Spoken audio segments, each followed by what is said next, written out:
বাংলাদেশের তারকা পেসার তাসকিন আহমেদ এবার ঘরের মাঠে আয়ারল্যান্ড সিরিজে না খেলেও ব্যস্ত ছিলেন এক ভিন্ন অভিযানে। আবুধাবি টি10 লিগে নর্দার্ন ওয়ারিয়র্সের হয়ে আগুন ঝরানো স্পেল নজর কাড়েন তিনি। সেই পারফরম্যান্সের পুরস্কার হিসেবে জায়গা মিলেছে আইএল টি20-র শারজা ওয়ারিয়র্সে।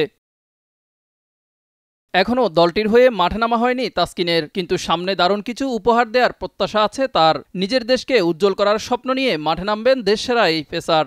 সামনে অপেক্ষা করছে বিপিএল আর টি20 বিশ্বকাপ, সেজন্য সুস্থ থাকতে চান তিনি। শারজার অফিসিয়াল ভিডিওতে তাসকিন ভক্তদের উদ্দেশ্যে দোয়া চেয়ে বলেন, দেশের নাম উজ্জ্বল করতে ম্যাচ জেতাতে চাই।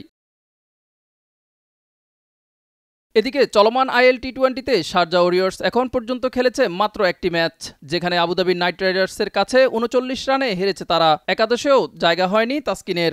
দলটা হার দিয়ে শুরু করলেও আজ ঘুরে দাঁড়ানোর ম্যাচে বিকেল ৪টায় এমআই এমিরেটসের বিপক্ষে মাঠে নামবে তারা। আজকের ম্যাচে মাঠে দেখা যাবে তাসকিন আহমেদকেও।